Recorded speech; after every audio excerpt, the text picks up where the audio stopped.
मंचावर उपस्थित मान्यवर, माझ्या सर्व सख्या, आज हा कुटुंब पुरवण्याचा विषय घ्यावा लागला याच्यातच आपलं अपयश आहे. कारण आई वडील, आजी आजोबा म्हणून आपण कुठेतरी कमी पडलो आहोत आणि म्हणूनच या विषयाकडे आपल्याला वळावं लागलं. आपण आपल्याकडे बघा थोडंसं की आपण आपल्या मुलांना खरंच वेळ देतो का? आपल्या घरात ज्या व्यक्ती आहेत त्या व्यक्तीसाठी माझा वेळ दिला जातो का, याचा विचार आपल्याला करावा लागणार आहे. आणि मुख्य म्हणजे आपण काय करतो की लहानपणापासून मुलांचे सगळे हट्ट पुरवतो, त्यांना नाही पडण्याची सवय ही लागतच नाही आणि त्यामुळे त्यांच्यात जिद्द निर्माण होते आणि या जिद्दीमुळे आपण म्हणतो की तो माझा ऐकत नाही, तो माझा ऐकत नाही. याच्यात आई वडिलांचं अपयश आहे असं नाही. एक आपण तर त्याला सुरुवातीला दिली असती, त्याला नाही म्हणण्याची जर सवय पचवायला लावली असती तर ही वेळ आपल्यावरती आली नसती. आणि दुसरं म्हणजे आज शिक्षकांना एक थापड सुद्धा त्याला मारता येत नाही. त्याच्यामुळे तिथे सुद्धा शिक्षक कमी पडतात आहे की मुलांना वळण लावण्याकरता. त्याच्यामुळे सर्वस्वी आजच्या घटनेला तरी ही जबाबदारी आई वडिलांची आहे, आजी आजोबांची आहे, पण आम्ही त्या ठिकाणी कमी पडतो आहोत. आणि मुख्य म्हणजे आपलं जे आहे त्याचा करिअरकडे जास्त भर दिला आपण. स्त्रिया देखील करिअर करतात, पुरुष देखील करिअर करतात आणि हे करिअर करत असताना आपण आपल्या कुटुंबाला फार कमी वेळ देतो.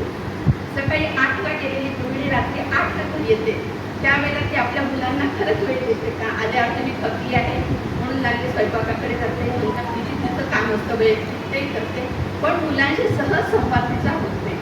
घरात आजी आजोबा आहेत, सासू सासरे आहेत, त्यांना 1 मिनिटं तरी आपण देतो का? आल्यावरती जाऊ दे बाबा ते यांचं परत ऐकत बसणार गे, त्यांचं बॅग ठेवली की स्वयंपाक करायला जातो. पण तेही आपलं कुटुंब आहे, त्यांना 5 मिनिटं तुम्ही द्या, त्यांच्या चेहऱ्यावरचं हास्य बघा. मुलांना तुम्ही थोडा वेळ द्या, त्यांचं हास्य बघा. ते हास्य जर आपल्याला मिळवायचं असेल तर आपल्याला आपल्या कुटुंबात आपला संवाद हा वाढवला पाहिजे. आणि मुख्य म्हणजे आपण आपल्या मुलांना करिअर करायचं, त्यामुळे त्यांचं को एज्युकेशन आहे आणि मुलांना मित्र असणं आणि मित्रांना मैत्रिणी असणं हे स्वाभाविक आहे. पण हेही असताना ते कशा पद्धतीचं आहे, त्यांचं वागणूक काय आहे हे आई वडिलांनी बघितलं पाहिजे. मित्र मैत्रिणी हे घरापर्यंत आलेच पाहिजे. आपल्या घरी जेव्हा येतील तेव्हा आपल्याला त्यांचं राहणीमान कळेल, त्यांची विचारसरणी कळेल, त्यांचे विचार त्यांचे राहणीमान जेव्हा आपल्याला कळेल तेव्हा आपला मुलगा कोणाच्या सोबतीने राहतोय, कसा राहतोय हे आपल्याला कळेल. आणि या वेळेला मग त्याला आपण समजावून सांगू शकतो, अरे हा मुलगा चांगला नाही, ही मुलगी चांगली नाही.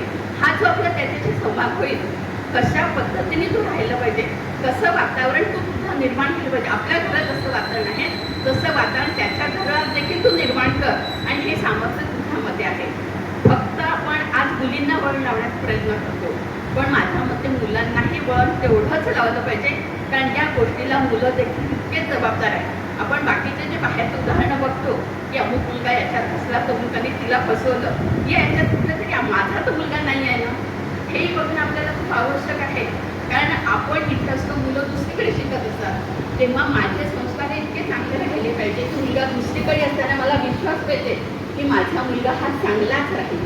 आणि त्याकरता माझ्या मुलाशी संवाद हा झाला पाहिजे, मुलीशी संवाद झाला पाहिजे. कारण रथ जर चालवायचं असेल तर स्त्री पुरुष हे दोन्ही चाका हवे असतात आणि हे दोन्ही चाका जेव्हा खडखडीत राहते तेव्हाच हा रथ ओढला जाईल. त्याच्यामुळे आई वडिलांनी केवळ मुलींवरती संस्कार न करता मुलांवर देखील संस्कार केले पाहिजे, त्याला देखील चांगल्या गोष्टीची जाणीव दिली पाहिजे. तेव्हा हा समाज सुदृढ होईल आणि घरातलं वातावरण त्याला पोषक असं निर्माण करणं हे गृहिणीच्या हातात आहे. गृहिणी एकटी नाही म्हणत, मी वडिलांच्या देखील हातात आहे. कारण दोघं जेव्हा संस्कार करतात मुलांवर तेव्हा ते संस्कार मुलांना चित्रात टिकतात. केवळ आई म्हणते मग वडील हो म्हणतात असं नाही, दोघांचे मत एकच असलं पाहिजे. किंवा पुरुषाने जिथे नाही म्हटलं तिथे स्त्रीने त्याला होकार देऊ नये. तिचं पटत नसेल तरी तिने त्याला त्या क्षणी मान्यता द्यायला पाहिजे. नंतर तुम्ही नवरा बायको 1 मिनिटात बोला, पण मुलांच्या समोर तुमचे वाद दिसू देऊ नका.